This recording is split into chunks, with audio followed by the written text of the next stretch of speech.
to the Jerusalem Press Club's webinar. I'm Talia Deco. Last month, the world waited for Israel's declaration of sovereignty of over 30% of the West Bank, now seemingly shelved as the COVID-19 pandemic took precedence of the political and media agenda. But those directly impacted, the Israelis and the Palestinians, are left wondering what of the future of their borders. Today, we will ask the respectable members of our panel what their vision of the West Bank is through the prism of their earlier experiences 15 years ago, when Israel unilaterally disengaged from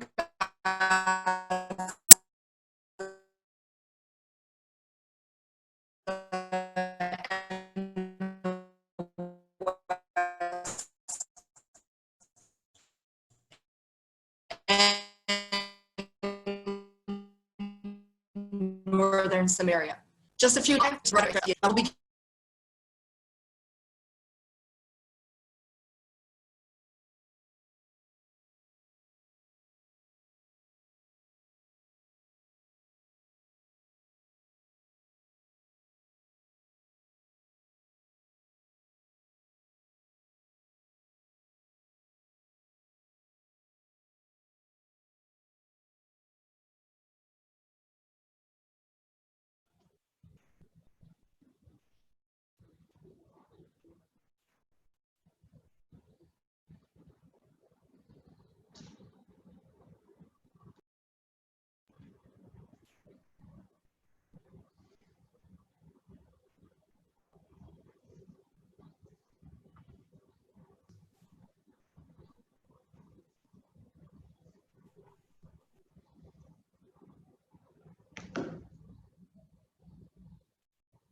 Hi, everybody. I'm Uri Dromi. I hope you hear me.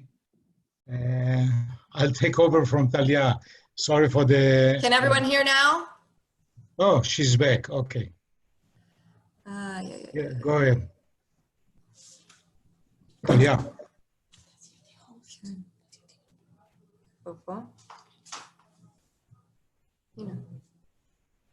Talia, go ahead.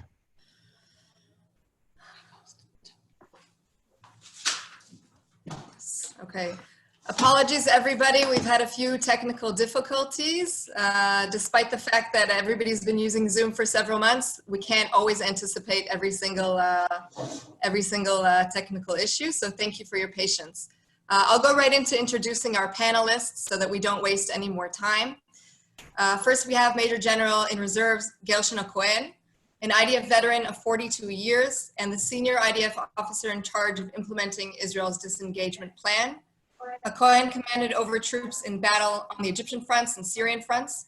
His last positions included the commander of the IDF Military College and commander of the Northern Corps. He is a fellow at the Begin Sadat Center for Strategic Studies. General, thank you for joining us. Thank you. I'm here. Can you hear me? I'm here. Can you hear me? Alia? I'm here. Can you hear? Yeah. I'd also like to welcome Laurence Beziz, the project manager of the Gush Katif in Northern Samaria Commemoration Center. Ms. Beziz herself is an evacuee of Gadid, which was a small farming community in Gush Katif in Gaza, to which she emigrated from France in the 1980s. Today, her family lives in Be'er Ganim, north of Ashkelon, where many of her neighbors relocated. Laurence, thank you for being here during what is a difficult anniversary to mark. Thank you. I'm happy to be here and to be able to speak. And last but not least, we will be joined a little bit later by advocate Dov Weissglas, an Israeli lawyer and businessman whose name is heavily associated with the Israeli effort to achieve peace with its neighbors. Weissglas was the public face for Prime Minister Ariel Sharon during negotiations with the Palestinians and with the US prior to the unilateral withdrawal in 2005. His firm Weissglas Almagor invests heavily in both Israeli and Palestinian industry. Mr. Weissglas had to enter an urgent meeting and will come online a little bit later, but everybody will have their time to speak. To keep our event simple, each speaker will have we'll have 10 minutes to address both the 2005 disengagement and their views on the future of the West Bank. After the moderator, me, asks a separate question on each topic, so that 5 minutes and then another 5 minutes. We will begin with Gershon Hacohen. In full disclosure, I was a lieutenant serving in the IDF in 2005 and participated in the evacuation of Neve Dekalim and Chomesh in Northern Samaria, like thousands of other troops in the army. So now that we've set that aside, let's talk about you. General, you've been quoted over the years, whether correctly or incorrectly, as being both at peace with your role in the disengagement and viewing it as a crime against the Jewish people, for which we paid the Second Lebanon War as its price. Let's put everything aside that has been attributed to you in the past. And today, can you clarify your position on the operation? Should Israel have left these areas? First of all, those time we didn't have the term fake news.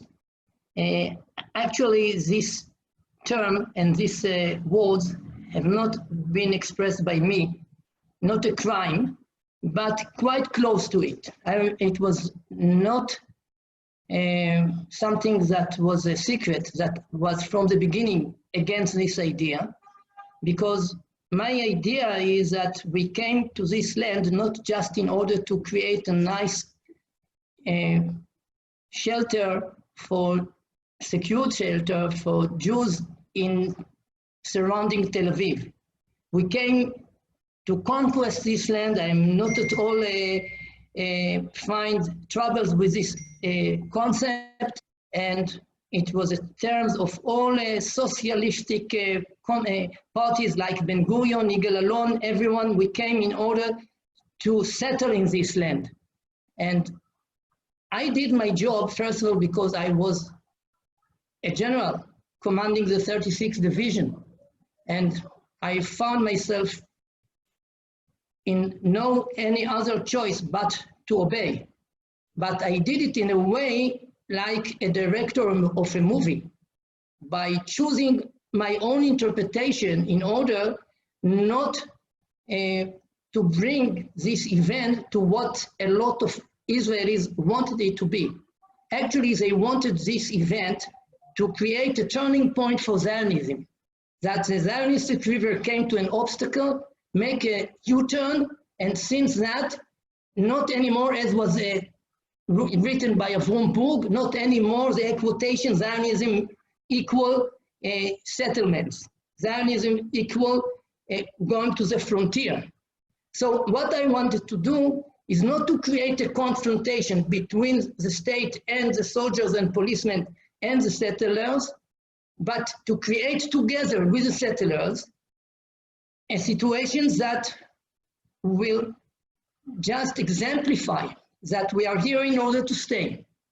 And we are coming to overcome this bad event, to bypass the obstacle and to go ahead, to continue with a vision of planting and building in this land. And the way I did it, and you participated, you know, for example, maybe you participated in the evacuation of the girls from the synagogue. I built a battalion that was really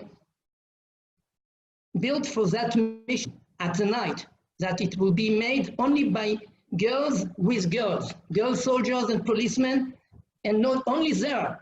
And we had a meeting, eyes with eyes, between those who served the state as soldiers or policemen, and those who served the state by struggling against this very bad decision. And actually, it was not a confrontation between the people of Israel and the minorities that are against the people. It was a huge unification of the people of Israel doing that together. And from that, I can go ahead to what is the implication of what happened to the West Bank. I did all this operation with awareness that this is the last time that any Israeli leader could really think about the possibility to uproot Jews from their houses again.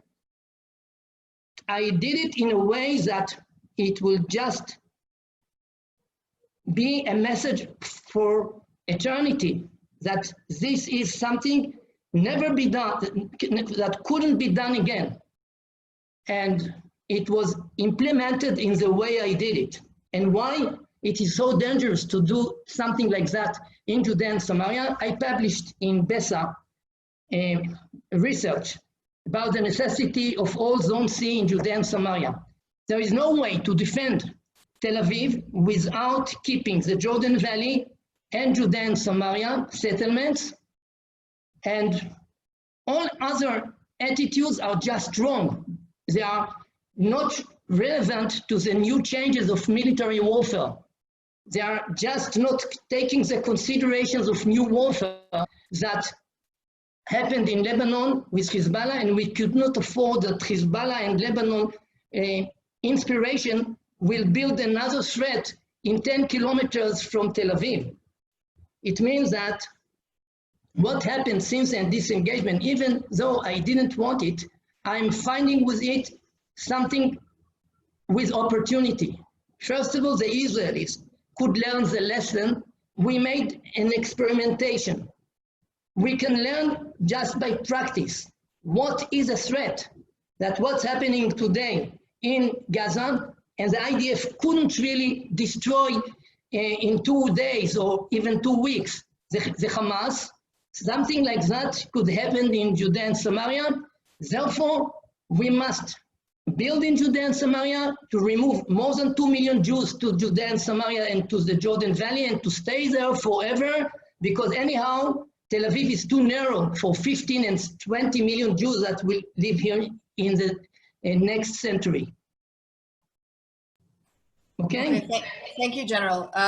So you've painted a picture here that separation really isn't an answer. So where does that leave the Palestinians in your vision?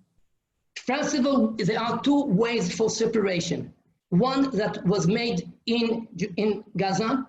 It is binary separation here and there, and this really created the capability for Hamas to build a well-formed military organization with weapons, with rockets, with battalion, with headquarters, etc. And every crossing of the border is a casus belli that's threatening Tel Aviv. On the other side, what we have in Judea and Samaria is another way, hybrid way of separation between Jews and Arabs. It is hybrid in a way that they are interwoven, and this was already made by Yitzhak Rabin. The occupation in Gaza was not ended in Gaza in 2005, it was ended in Gaza in 1994 when the Israelis went out from all Palestinians centers, and in Gush Katif not lived even one Palestinian. The same happened in January 1996 in Judea and Samaria. Since January 1996, 90% of Palestinians are living under the regime of Palestinian Authority. They have their own rights there. We are speaking about Jerusalem and about Zone C. So there is not at all a problem. What is a separation? There is separation. The question is how we are arranging the space to create a separation that is not a danger to Israel. And we have just 2 examples, one in Judea and Samaria. In Judea and Samaria, if IDF or police entering that night to Nablus or to Jenin to take a laboratory creating weapons, it is a decision of brigade commander not cabinet, and not involved with all what's going on in Lebanon or in Gaza. It means that we lost the operational freedom after this disengagement in Gaza and after what happened in Lebanon. On the other side, in Judea and Samaria, in the way the space is organized according to the vision of Yitzhak Rabin, we have absolute military operational freedom to act wherever and whenever is necessary. Is this a sustainable solution that, that there will be continued military presence in an area belonging to another people? You've often written about boots on the ground. To the Jewish people. I disagree. This land belonging to the Jewish people from the beginning, and we are not taking land, private land from Arabs, and this is our homeland, not Tel Aviv. Hebron, Jerusalem, Kiryat Arba, Jordan River, this is our homeland, the center of our homeland, and we will struggle through that. The life permanently are going with struggle. Sovereignty coming with struggle, not just by tranquility. Only Jews in diaspora in Brooklyn can dream about sovereignty without a sword in their hand. So there is not at all a problem, we will struggle.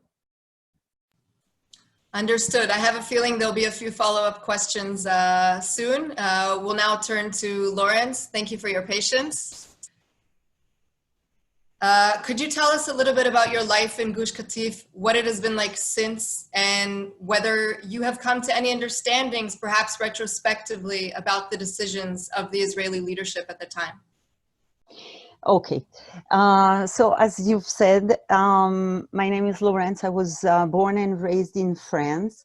I also, a couple of years, lived in the United States. And I always had that very profound feeling that it was just merely that I was born outside of Israel, but I was to be part of this land. And at the age of 20 and didn't really have a family here or friends, I decided to make Aliyah out of this very profound feeling that I really belong here. And if I belong here, so I just want to also be able to do as much as I can for my country. I was, you know, I was 20 years old, very idealistic, and everything was very important for my country. And after a couple of years that we lived in Jerusalem, I got married here and I had my first child. After a couple of years that we lived here in Jerusalem, we felt that we wanted to do a little bit more of taking roots in this country. And at that time, the government was but just, you know, like offering young couples to go either to the Galilee or to Gush Katif. And we found there everything that we wanted, a community, something that, you know, we felt very close to the land of Israel, the opportunity to work the land, to build a community. So we opted for this solution. And actually, we lived there for 19 years. We got there in '86, so it means that immediately the year after, we were confronted with the first Intifada. And we started working the land and building our community, and this for 19 years. Despite the threat that we had on Gush Katif, you know, I had ups and downs throughout these years.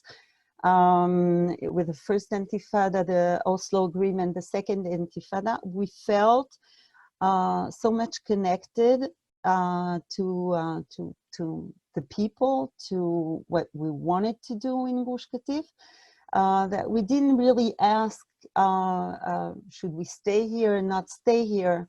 We felt that it was part of mission, not that everyone told us, you know, this is your mission, but we had that profound feeling.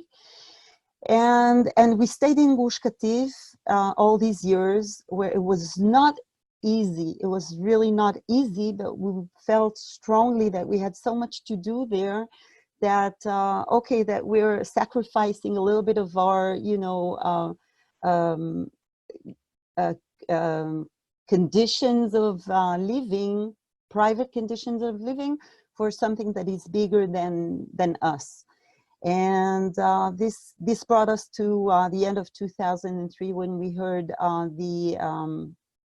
Sharon at the Herzliya conference, talking about the Jews being uprooted from this part of the land. And it was just like that feeling of betrayal. All of a sudden, we felt that really the person who pushed us to get there, to be there, Sharon had a very, very powerful speech at the height of the Intifada when he came to Gush Katif, saying that we were the spearhead of the country, and if someone wants to give us money in order to leave Gush Katif, we should build another house. So we were just, it was convenient for us to hear that, but it was also like, saying, okay, continue living here. It's hard. You're confronted to a lot of terrorism, and we lost a lot of friends there. But we had the feeling that it was, important for us to be there. It was part of Israel. Israel, in the constellation of the Middle East, we are also a very small part throughout the entire Middle East. So Gush Katif is also this kind of, situation. And up until the day where we had to leave Gush Katif. And what I want to say is that I can really abide, by what Gershon Hacohen said, that our feeling is that we are connected to this land. We have rights over, as the Jewish people, we have rights over this land. There is biblical history in Gaza and in Judah and Shomron, in Samaria and Judea. And this is the feeling that I had when I got to Gush Katif. I mean, that I was not, like taking the land of someone, and that we could do that, live together. And actually, this is what happened at the beginning of our establishment in Gush Katif. We had very good relationship throughout the years that we were in Gush Katif. I am speaking now not like a big general, and not, like I'm speaking as a very small citizen at the end of the chain. And as a small citizen to small citizens on the other part, we had good life, and everyone took advantage one of the other. We took advantage that, they were workers, the Arab workers worked the land. And on the other side, we brought also our way of cultivating the land of Israel, of cultivating in greenhouses. So we felt that we're not talking about big human love and peace and everything and world peace, but on a very basic kind of, living together, we could do that. And we showed that we did that for so many years. And now I don't know about the future of Judea and Samaria. What is important for me are two things. First, the security issue of this country, because I believe that any country has the right to secure its borders. This was one of the main reasons that people were brought also to Gush Katif. And the second issue is that we should tell again and again and again that we are part of this land, and this land belongs to us. And that we should do everything in order not to just, throw it to anyone, and be able to keep it for ourselves. Thank you very much, Laurence. Having gone through all that, and putting your views about the West Bank as a territorial entity, as a political entity aside, how would you view the calls to transfer populations, both Israeli and Palestinian, in the context of future agreements or unilateral moves? How would you address the other side's citizen issues, as you put it? You're asking me? Yes. As I've said, I'm not a big politician. I just know that it's possible whenever there is mutual understanding and mutual interests. They can be based on economic interests. They don't have to be that peaceful relationship and everything. Everything can be based, like a lot of what Shimon Peres was saying, that we have to build that economical interest. I'm not looking for anything deeper than that, but we can understand that economically both sides can be able to sustain themselves and be able to have a good life. But we have to start from, the first point, that also the other part should want to make peace, not always to speak about peace for land, but peace for peace. I mean, we don't have all time to just, give land and say, okay, let's get peace for that. It's just peace for the peace. We want to be peaceful, then you should also be peaceful. That's the way I think. That's what I experienced for so many years, that we had that capacity of doing that on a very, very simple level. Understood. Thank you. As we wait for Mr. Weissglas to join us, General Gershon, I have a question for you that came in from one of the reporters. Are you still with us on the line? Yes, I am. Okay, it's a question about the recent... Please open the video. I'm trying to open the video. It is closed, the video. Is it something that, can you press the video yes, symbol? it is. You can't start your video because the host has stopped it. Okay, so could the host please release General Hacohen's video? Try now, please. Okay, yes. Great, okay. Yes, sir, thank you.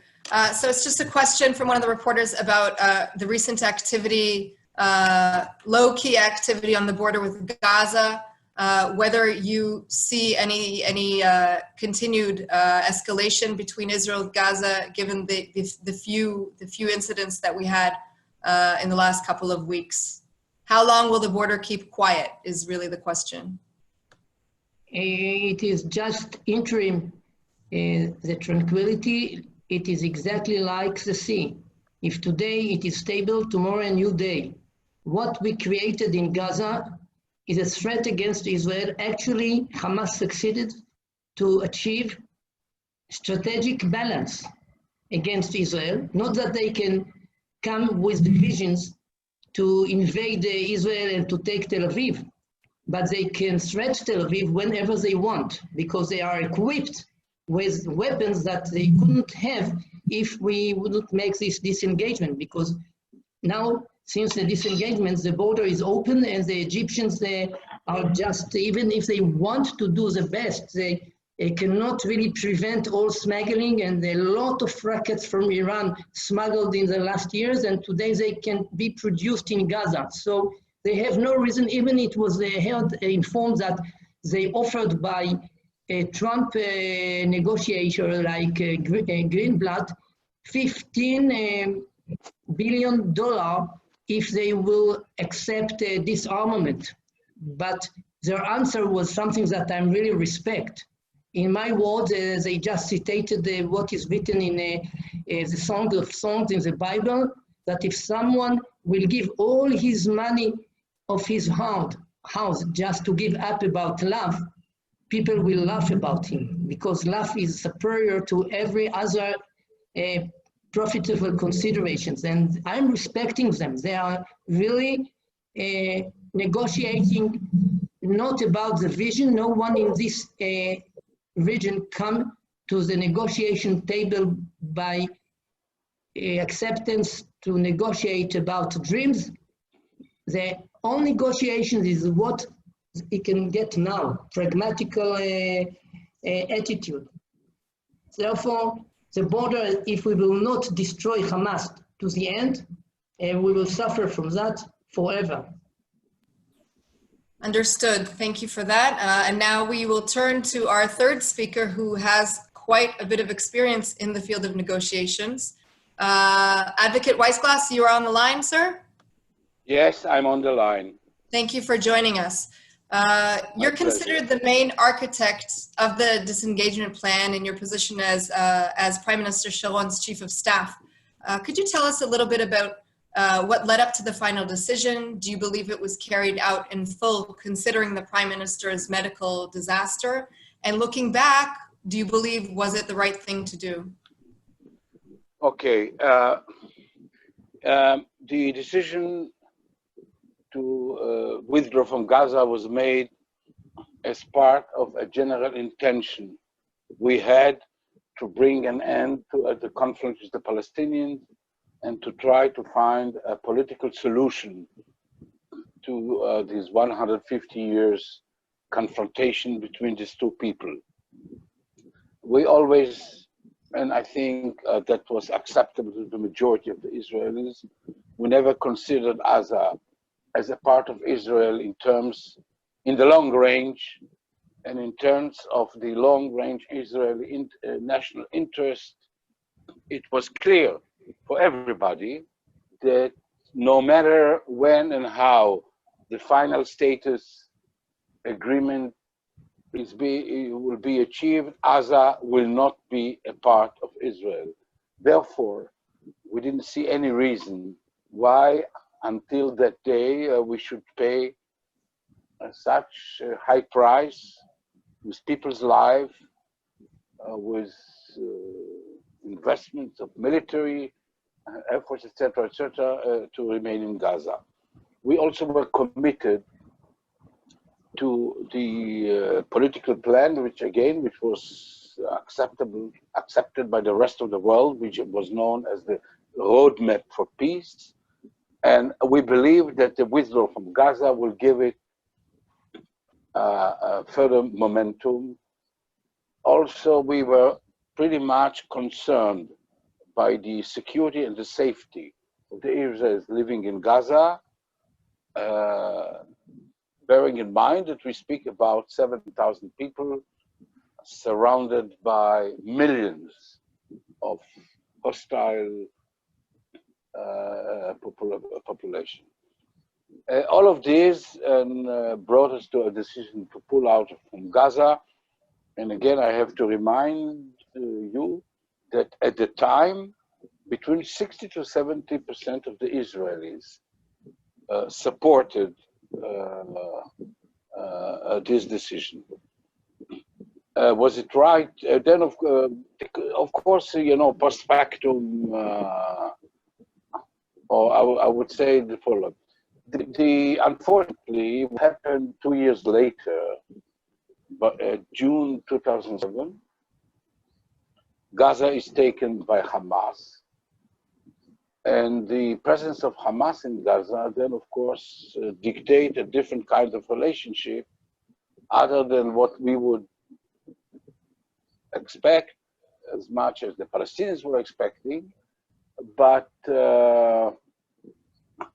practically, let's remember that Hamas would take over Gaza with or without the Israelis, because the Israeli army, the IDF, has left Gaza many years before then. If you all remember, as part of the Oslo Agreement, the first territorial concession agreed upon in the Oslo Pact was Gaza and Jericho first. And practically what happened is that the Israeli Defense Forces left Gaza then. What was left behind was some very symbolic forces in certain junctions and military forces surrounding like a ring around the settlements, but there was no Israeli military presence inside the cities, the towns, the refugee camps, etc. In other words, no one from Israel could prevent the Hamas coup. It would happen, it would take place with or without us, but I won't even try to think what would happen to 7,000 or about 7,000 Israelis living inside Gaza, surrounded by Hamas from a range of a few meters. So in this context, I believe that many Israeli lives have been saved, and altogether, I still believe that the withdrawal from Gaza was necessary and was the right step in the right direction. Unfortunately, Sharon's sickness and later on the resignation of Mr. Olmert brought an end to a political momentum that, would it continue, I think the Middle East in general and our region in particular would be entirely different than the way they are now. Very interesting to condition the future on two people. Mr. Weissglas, do you have any faith in the current? Just let me remind you that the faith of the world always was conditional depending on not two people, but even sometimes on one people. What should be, that's how human history look like, yes. We'll have a separate webinar on Churchill another day. Mr. Weissglas, do you have any faith in the current US administration's peace plan? And if not, what is the alternative for the areas in question? The current US, I wouldn't give it a compliment by calling it a peace plan. It's an idea that has the slightest chance to be acceptable to the Palestinians. I'm not sure about Israel, but I also think the current political position of the Israeli government, not even in Israel, but primarily not by the Palestinians. So I do think that we should spend too much time on it.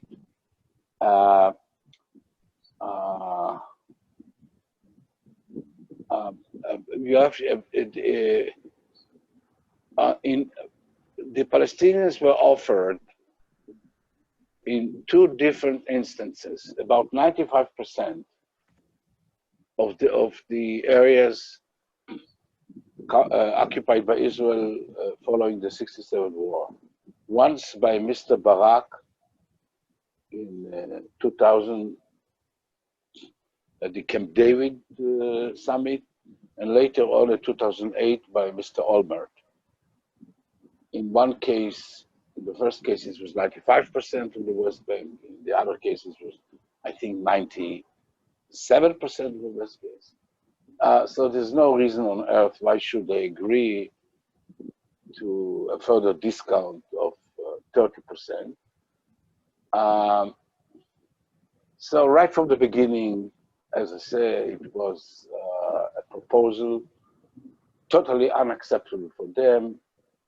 The present political structure of the Israeli government unacceptable to Israel, so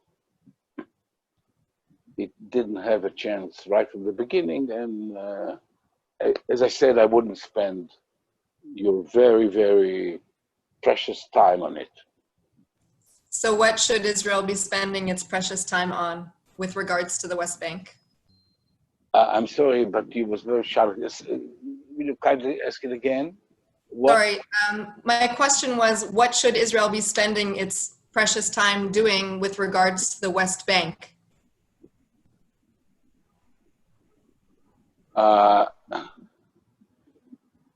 You see, the current government, the present government led by Netanyahu,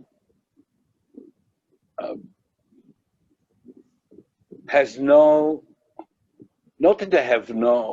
solution for the West Bank. There is no even a willingness to consider a solution. And I think that the policy of the present Israeli government is to try to maintain the current situation for the rest of the days. As long that no other solution is acceptable to the Palestinians other than a Palestinian independence or Palestinian state. And as we all know, there is a majority in the Israeli government against the two-state solution.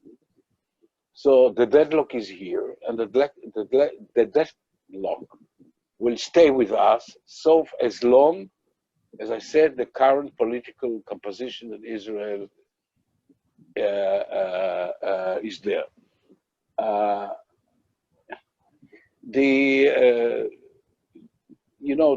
This Trump peace plan or whatever spoke about annexation of certain areas, which the Israeli government apparently also hesitate to take an action in this direction. So a very short answer to your very short question is that Israel government has no plan and has no any strategy towards the West Bank, other than, of course, to try to maintain the current situation. Okay, we are almost out of time, and in order to respect everybody's time, we will finish on time. Just have one more question. It is slightly off topic, but if we already have General Gershon Hacohen on the line, you have been asked by a reporter if your views on Islamic extremism and Iran's regional strategy have changed your outlook over the years. No, I'm studying them very carefully, not only what they can do operationally regarding struggling physically, but also in what they believe and what's the content of their belief. And it is quite similar to Judaism. And they are really coming to act in reality as a mission dedicated to them by God. And I'm respecting them. And actually what it means, no way to defend Israel if Israel will accept Ehud Barak program or Ehud Olmert program. Thanks God they didn't succeed, both of them, because IDF is not an almighty power. IDF has struggles with Lebanon, not with another front in 15 kilometers from Tel Aviv. Forget about defending Israel in the Road 6. In what they spoke about, it was only the blocks of the settlements that it is no more than 3% of Judea and Samaria. We need the Jordan Valley, we need the all settlements, and we will not let anybody to risk Israeli future by another withdrawal from Zone C. Zone C is what remains, and we must take it for our future. We need it from all respects, including ecological considerations. And at the end, we must ask, after 15 years, where we can find better human rights in Judea and Samaria for the Palestinians, or in Gaza Strip, that they are absolutely without any hope. It is better for the whole people in Judea and Samaria, and we have a lot of plans for living together. We are not at all afraid from that. Thank you, General. And it is 45 minutes past the time we begun, so we will finish on time. Thank you to all of our speakers and everyone who joined us on Zoom and on Facebook. And of course, you're welcome to reach out to the Jerusalem Press Club if you'd like to have a connection directly to any of the speakers. And of course, I'd like to remind you that Miss Laurence Beziz, who is one of our more quiet guests, she is working at the Commemoration Center for Gush Katif in Northern Samaria, if anybody would like to visit there. Stay tuned for our next events in your inboxes. Thank you to everybody. Thank you very much. And really, everyone is invited. We're in Nitzan. And just if you can give everyone my phone number, I'd be happy to host you over here. So come. With pleasure. Thank you, everybody.